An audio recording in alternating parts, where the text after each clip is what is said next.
तो नमस्ते प्रणाम। मैं आप अपना ठाकुर प्रखर सिंह। रात के 10 बज चुके और कहानी का जो सिलसिला है बदस्तूर जारी है। कल मैंने आपको अनंत सिंह की कहानी सुनाई थी और किस हिसाब से दुलार चंद यादव की हत्या हुई इसके बारे में भी आपको डिटेल मैंने बताया था और साथ ही कई सारे सवाल मैंने उठाए थे और कुछ चीज़ें जान के बड़ी अच्छी लगी। जब मैं कमेंट पढ़ रहा था तो मेरे कमेंट सेक्शन में खासकर जो मेरा अपना एक प्रखर ट्रू क्राइम का परिवार है, इस परिवार में जितने लोग जुड़े हैं उनके अंदर जातिगत भावना नहीं है। तमाम लोगों ने ये माना कि गलती दोनों लोगों की है, दोनों ही बाहुबली, दोनों ही नियम कायदे कानून को नहीं मानते।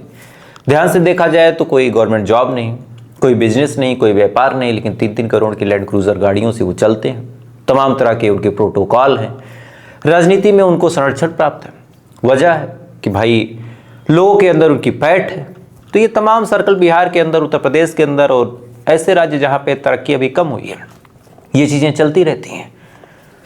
तब उसमें एक नई अपडेट आई है कि अनंत सिंह को अरेस्ट कर लिया गया और 14 दिन की न्यायिक हिरासत में उनको भेज दिया गया। अब आप ताजुब की बात देखिए कि जो कोर्ट होता है वो संडे को बंद रहता है और अगर किसी को सैटरडे को अरेस्ट किया जाए तो ऐसे हाल में संडे को उसको जेल में रखा जाएगा और मंडे को मजिस्ट्रेट के सामने पेश किया जाएगा और ऐसे हाल में फिर उसको जेल में भेजना होगा, भेजेगा मजिस्ट्रेट, अदरवाइज जमानत दे देगा।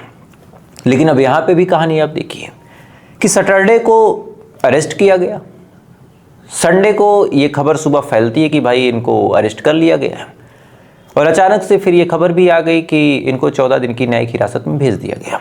यानी ये अब जेल में रहेंगे और उस जेल में पुलिस इनसे कोई पूछताछ नहीं कर सकती है। तो अपने आप में बड़ी ताजुब की बात है ये कि इस हिसाब से सिस्टम काम कर रहा है बिहार का। और कत्ल हुआ है, इस पे इलेक्शन कमीशन का कहना है कि हम ऐसी चीज़ों को बर्दाश्त नहीं करेंगे। लेकिन फिर वहीं से सवाल निकल के सामने आता है, भाई साहब बर्दाश्त नहीं करोगे वो तो ठीक है, लेकिन कदम क्या उठाओगे? एक रिपोर्ट इसमें यह भी आई है कि वहाँ के एसपी समेत कई लोगों का तबादला किया गया, ट्रांसफ़र। अब ट्रांसफ़र करने से क्या फ़र्क पड़ेगा क्या नहीं, वो भी आप समझ सकते हैं कि भाई आज मैं यहाँ पे हूँ, सेम पैसा, सेम सैलरी, सेम चीज़ें, और ट्रांसफ़र होकर कहीं और चला गया तो आने जाने में थोड़ी सी दिक्कत होगी, वहाँ की सिचुएशन समझने में थोड़ी सी दिक्कत हो सकती है। बाकी ना ही मेरी जेब पे कोई फ़र्क पड़ेगा, ना मेरे रुतबे पे कोई फ़र्क पड़ेगा, तो ऐसे हाल में ट्रांसफ़र का भी कोई मतलब नहीं बना। बहरहाल यही इस देश की सच्चाई है।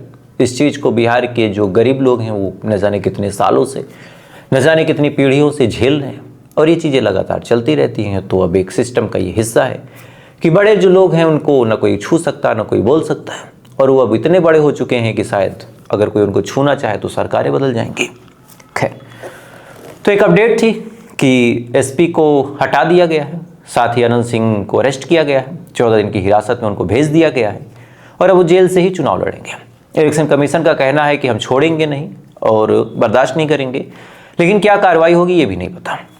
तो बाकी चीज़ें अब ऊपर वाला ही मालिक है। खैर, अब आज की कहानी की बात करते हैं। आज की कहानी भी इसी सिस्टम का एक हिस्सा है। सिस्टम जिसमें क्या अमीर क्या गरीब, इंसाफ किसी को नहीं मिलता। कैसे नहीं मिलता, क्यों नहीं मिलता, आज आप पूरी कहानी सुन लीजिए, आपको समझ में आ जाएगा। बात साल 2022 के आसपास की है। फतेहपुर में एक थाना लगता है, बकेवर थाना, और इसी बकेवर थाना में एक गांव है, बरारा गांव, और इसी गांव में एक परिवार रहा करता था। परिवार में एक शख्स जिसका नाम था सुजीत, उसकी पत्नी आरती और उसका एक बेटा है रवि। ये टोटल 3 लोग रहा करते थे। तमाम चीज़ें बिल्कुल ठीक चल रही थी। बदकिस्मती से जो रवि था उसकी सोबत गड़बड़ हो गई, नशे वशे में वो पड़ गया, छोटे मोटे नशे वो करने लगा। धीरे धीरे नशे का आदी हो गया तो बिना नशे के उसका काम ही ना चले और ये तमाम चीज़ें लगातार उसकी ज़िंदगी में चलती रही। वक्त धीरे धीरे आगे बढ़ता रहा।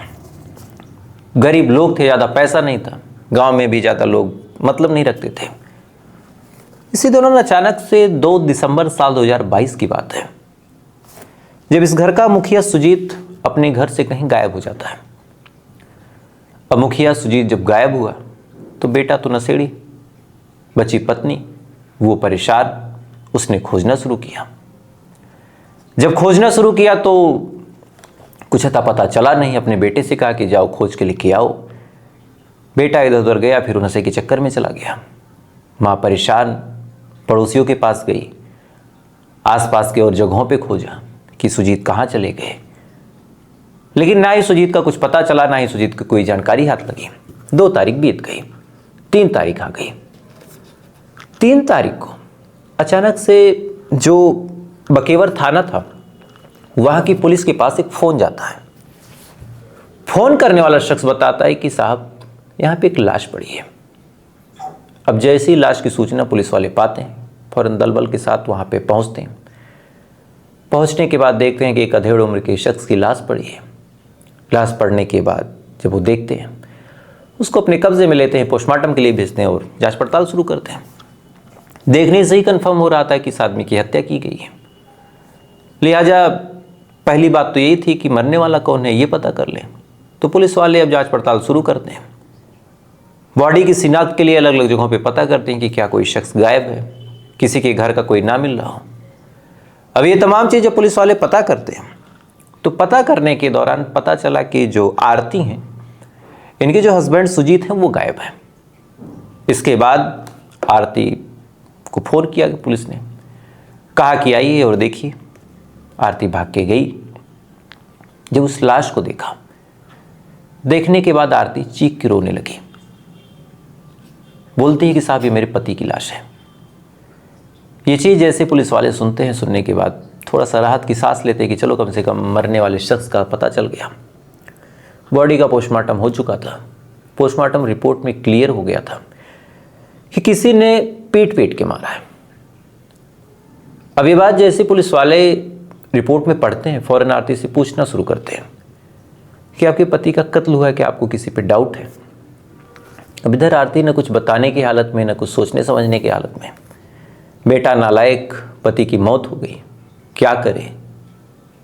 बहरहाल पुलिस वालों ने भी सिचुएशन समझी, बॉडी को गांव वालों के हवाले मदद से उनकी अंतिम संस्कार करवाया। इसके बाद जांच पड़ताल पुलिस वाले शुरू करते हैं, चूँकि केस था। जब जांच पड़ताल शुरू करते हैं तो पत्नी से पूछा, बेटे से पूछा कि आपको किसी पे डाउट हो, किसी पे कोई रंजिश, कभी कोई ज़मीन का मामला, कोई पुराना विवाद। ये तमाम चीज़ें जब पूछा जाता है तो चाहे पत्नी हो चाहे बेटा हो, सब ने एक सिरे से इनकार कर दिया और कहा कि नहीं साहब, हमें किसी पे कोई डाउट नहीं। अब ये सवाल पुलिस वाले पूछते रहे, परिवार वालों ने सेम जवाब दिया, कुछ जानकारी हाथ लगी नहीं। वक्त धीरे धीरे आगे बढ़ता चला गया। इसी दौरान पुलिस वालों को जब लगा कि बात कुछ बन नहीं रही, तो पुलिस का सबसे एक पुराना जो तरीका है कि आसपास के लोगों में घुल मिल जाओ और उनसे वो जानकारियां निकालो जो आम जनमानस के जहन में तो है लेकिन कोई बोलना नहीं चाहता। पुलिस वालों ने भी इसकी मदद ली। आसपास के लोगों में उन्होंने घुलना मिलना शुरू किया, उनसे पूछा। जब उनसे पूछा तब उन्हीं में से एक शख्स ने बताया कि साहब आरती बड़ी खुश होगी। अब ये बयान जब दिया कि आरती बड़ी खुश होगी तो पुलिस वाले चौंक गए कि भाई एक शख्स, एक महिला जिसकी पति की हत्या, वो खुश क्यों होगी। पुलिस वालों ने थोड़ा जोर दे के पूछा कि ऐसा क्यों बोल रहे हो। तब उस शख्स ने बताया कि साहब मेरा नाम मत लगाइएगा कहीं। आरती एक आदमी से प्यार करती है और उन दोनों के बीच चक्कर चल रहा। सुजीत इसमें व्यवधान डालता था और अब सुजीत की मौत हो गई तो फिर आरती अपने मन की करेगी। अब ये बात जब पुलिस वाले सुनते हैं तो पुलिस वालों को ये बात क्लिक कर गई। उन्होंने कहा कि यहाँ एक मोटिव तो दिख रहा। इसके बाद पुलिस वालों ने कहा कि चलो अब आरती से ही बढ़िया से पूछताछ करते हैं। उसके बाद पुलिस वाले आरती के पास जाते हैं और बढ़िया से घुमा घुमा के पूछताछ शुरू करते हैं। शुरुआत में नाजायज संबंधों के बारे में पूछा, किससे प्यार करती हो ये पूछा, तुम्हारा पति विरोध करता है ये पूछा। अब ये तमाम सवाल जब पुलिस वालों ने पूछना शुरू किया तो आरती की जुबान में लड़खड़ाहट आने लगी। उस लड़खड़ाहट को पुलिस वाले भाग गए। उसके बाद फिर और तबीयत से पूछताछ की। जब तबीयत से पूछताछ की तब जो कहानी पता चली, इस कहानी ने तो सबको हिला के रख दिया। दरअसल आरती ने ही अपने पति का कत्ल किया था और उस कत्ल के पीछे जो कहानी थी वो भी बड़ी हैरान करने वाली थी। बात 1 साल पहले की है। 1 साल पहले आरती गांव में कहीं घूमने गई थी और इसी दौरान उसकी मुलाकात गांव के ही रहने वाले एक दीपक नाम के शख्स से हो जाती है। अब आरती शादीशुदा भी थी, एक बच्चा भी था, वो बड़ा भी था, शराब वराब पीने लगा था, तो मतलब 16-17 साल का वो बच्चा भी था। आरती की उम्र भी 40-45 साल के आसपास थी। लेकिन उस दौरान भी जब दीपक को वो देखती है तो देखने के बाद दीपक को मन ही मन पसंद करने लगती है। अब दीपक से वो बातचीत करने का बहाना खोजने लगी, आए दिन दीपक के घर के आसपास हो जाने लगी। ये तमाम चीज़ें लगातार चलती रही, वक्त धीरे धीरे आगे बढ़ता रहा। कहीं ना कहीं दीपक भी अब इंटरेस्ट लेने लगा और फिर अंत में दोनों एक दूसरे से अपना नंबर एक्सचेंज कर लेते हैं। नंबर एक्सचेंज करने के बाद एक दूसरे से बातचीत का सिलसिला शुरू हुआ। दोनों ने एक दूसरे से प्यार का इजहार किया, साथ ही ये भी गारंटी एक दूसरे को दी कि कभी कोई तीसरा जान न पाए। लेकिन कहते हैं कि इश्क हो या मुस्क हो, छुपाए छुपता नहीं। आरती और दीपक का प्यार जब परवान चढ़ने लगा तो धीरे धीरे गांव के कई सारे लोगों को इस बारे में खबर हुई। उन्होंने 4-6 और लोगों को बताया और देखते देखते ये पूरी बात गांव भर में फैल गई कि जो आरती है वो दीपक से बातचीत करती है और इस उम्र में नाक कटवा रही। इसी बीच किसी शख्स ने ये बात सुजीत को बता दी। अब सुजीत जब ये बात सुनता है तो एक तरह से कहा जाए तो उसके पैरों तले जमीन खिसक जाती है कि भाई मेरी पत्नी ऐसे काम को कर रही कि गांव भर में बदनामी हो रही। गांव में वैसे भी लोग बड़े स्वाभिमानी होते हैं, सब एक दूसरे को जानते हैं। अगर किसी के घर में कोई बात हो जाए तो महीनों तक मुंह छुपाना पड़ जाता है। तो ऐसे हाल में आरती का ऐसा काम सुजीत की इज्जत आबरू उतारने वाला था। सुजीत भड़क गया, उसने आरती को डांटा फटकारा। शुरुआत में आरती ने कहा ऐसा कुछ नहीं है। सुजीत ने कहा कि ठीक है, आज से तुम घर से बाहर नहीं जाओगे। मोबाइल फ़ोन छीन लिया। अब जब मोबाइल फ़ोन छीन लिया तब आरती परेशान, दीपक के बिना रह नहीं सकती थी। क्या करे, कैसे बात हो जाए, कौन सा जुगाड़ लग जाए, ये तमाम चीज़ें लगातार वो कई दिनों तक सोचती रही।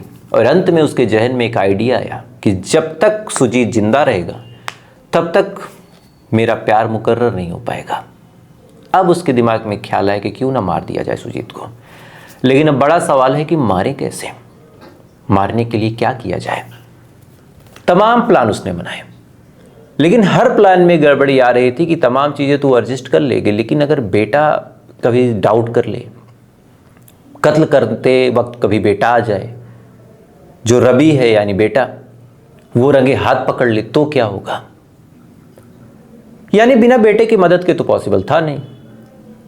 अब आप सोच के देखिए कि एक माँ अपने बेटे को उसके पिता के कत्ल के बारे में तैयार करने वाली थी। इसके लिए उसने अपने बेटे रवि की सबसे कमजोर नस का सहारा लिया और वो नस शराब थी। सबसे पहले आरती ने अपने बॉयफ्रेंड से मिलकर यानी दीपक से मिलकर खूब सारे पैसे इकट्ठे किए। उस पैसे से आए दिन रवि को शराब पिलाई गई, आए दिन तमाम नशे की वो चीज़ें करवाई गई जिसका वो शौकीन था। और धीरे धीरे नशे में जब वो घुलता मिलता चला गया तो फिर अंत में उसको एक दिन कहा गया कि यार देखो, जब तक सुजीत रहेंगे मैं छुप छुपा के ही तुमको पैसे दिलवा पाऊंगी दीपक से। अगर सुजीत ना रहे तो तुमको दिन दहाड़े सारी प्रॉपर्टी तुम्हारे नाम हो जाएगी, दिन दहाड़े तुमको मैं पैसे दिलवा पाऊंगी और कोई दिक्कत नहीं होगी। ये बात वो कलयुगी बेटा जब सुनता है तो सुनने के बाद उसके दिमाग में ये बात क्लिक कर जाती है। उसको लगा यार बात तो ठीक है, अभी पापा हैं तो दीपक पैसा दे नहीं पा रहा, और पैसा नहीं तो मैं शराब कैसे पीऊँगा। और जाहिर सी बात है, जब अभी शराब पीता था तो सुजीत विरोध करता था, तो दोनों के जो गलत कुकर्म थे वो एक हो गए। इसके बाद इन सब ने मिलकर प्लान बनाया। प्लान बनाने के साथ मौका देख के बहला फुसला के ये लोग सुजीत को बाहर ले गए और वहाँ पे पीट पीट के उसकी हत्या कर दी और लाश को वहाँ पे फेंक के चले आए। सब ने एक प्रैक्टिस कर ली थी कि पुलिस ये पूछेगी तो ये बताना है, वो पूछेगी तो वो बताना है। लेकिन चूंकि जो दीपक से अफेयर था ये बात जग जाहिर थी, इस वजह से ये पूरा मामला सुलझ गया। अब आप सोच के देखिए कि कातिल सामने खड़ा था पुलिस के, यानी वो महिला और रवि जो बेटा है और दीपक। लाश है, पोस्टमार्टम रिपोर्ट में क्लियर लिखा है कि कत्ल हुआ है। साथ ही इन्होंने अपना गुनाह कबूल कर दिया। जांच पड़ताल में एक धारदार हथियार का भी प्रयोग किया गया था, वो भी मिल गया, उस पर फिंगरप्रिंट मिल गए, क्राइम सीन पे इन सब की मौजूदगी मिल गई। अब पुलिस वालों ने बाकायदा एक चार्जशीट बनाई। चार्जशीट बना के पुलिस वाले थाने से वो चार्जशीट लेके कोर्ट जाते हैं और मुकदमा दायर कर देते हैं। अब मुकदमा जब दायर हुआ, दायर होने के बाद चार्जशीट कोर्ट में पढ़ी गई। शुरू से चाहे जज साहब हों, चाहे पैरोकार हो, चाहे वहाँ पे जितने लोग मौजूद थे, सबको ओपन और शट केस ये पता था। इसमें कोई इफ नहीं था, कोई बट नहीं था। और साथ ही जो आरती थी, जो रवि था, रवि तो शराबी था। रही बात आरती, तो उसकी आर्थिक स्थिति इतनी अच्छी थी नहीं। दीपक भी गांव का आदमी था, तो टोटल लोगों के पास जो वेल्थ होगी वो 1,50,000 से ज़्यादा नहीं थी। तो ऐसा नहीं था कि इस मामले में कोई बहुत बड़ा वकील लग गया इनकी तरफ से। लेकिन इस देश का दुर्भाग्य कहें या फिर विडंबना कहें कि 2 दिसंबर साल 2022 को ये कत्ल हुआ और नवंबर महीना चल रहा 2025 का, कल जाके इस केस का फैसला आया है लोअर कोर्ट से, ध्यान दीजिएगा, लोअर कोर्ट से।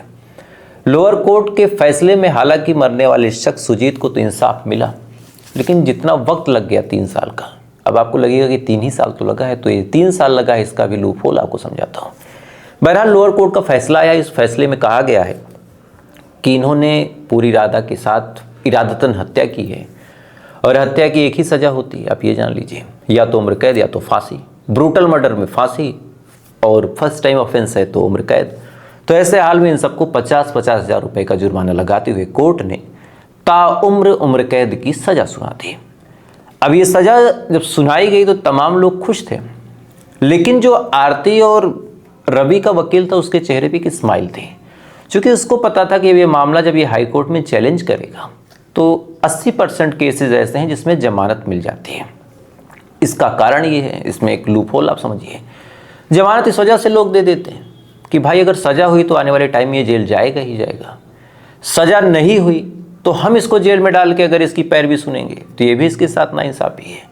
तो कहीं ना कहीं एक सॉफ्ट कॉर्नर रखते हुए उसको जमानत दे दी जाती है कि चलो ठीक है, तुम बाहर से अपना केस लड़ते रहो, अगर तुम गुनहगार साबित हुए तो तुम जेल जाओगे, गुनहगार नहीं साबित हुए तो तुम पहले भी बरी थे अभी बरी हो। तो किसी के साथ कोर्ट को ऐसा लगता है कि नाइंसाफ़ी ना हो, लेकिन नाइंसाफ़ी यहाँ तब हो जाती है जब इतने केस पेंडिंग है कि साल 2025 में अगर इस मामले को आरती और रवि के वकील जो हैं कोर्ट में चैलेंज करते हैं, तो चैलेंज करने के बाद पहली डेट 2026 में ही मिलेगी। 26 में अगर जमानत मिल गई तो आप सोच के देखिए कि 10-15 साल तक ये मामला चलता रहेगा। और चूंकि सुजीत की तरफ से कोई लड़ने वाला नहीं और पुलिस वाले इतने खलिहर नहीं है कि वो बैठ के पैरोकारिता करते रहेंगे, तो अंत में ये तमाम लोग जमानत पे छूट जाएंगे। और यही इस देश की सबसे बड़ी विडंबना है। और अगर गरीब लोग छूट जाते हैं तो फिर अमीरों का क्या होगा आप समझ सकते। तो जो इंसाफ में देरी होगी, आपने अक्सर सुना होगा कि गरीबों के साथ इंसाफ नहीं होता, तो गरीबों के साथ इंसाफ इस वजह से नहीं होता कि अगर उनके समकक्ष लोगों ने भी कुछ गलत किया तो वो भी छूट ही जाते हैं। यहाँ पे मरने वाले के साथ इंसाफ नहीं होता। ऐसा नहीं कि कोई जेल में हो तो नहीं छूटेगा, जेल में हो तो छूटेगा ही छूटेगा, ये आप जान लीजिए। खैर, तो फिलहाल ये थी पूरी कहानी, और इस कहानी के बारे में आपकी क्या राय है कमेंट जरूर कीजिएगा। वीडियो अच्छा लगा तो लाइक सब्सक्राइब करके अपना प्यार दे सकते हैं। बाकी थोड़ी देर बाद फिर आपसे मुलाकात होगी ऐसी किसी कहानी के साथ। अब तक आप अच्छे रहिए, खुश रहिए, अपना ख्याल रखिए, अपने देश का ख्याल रखिए। जय हिंद, वंदे मातरम।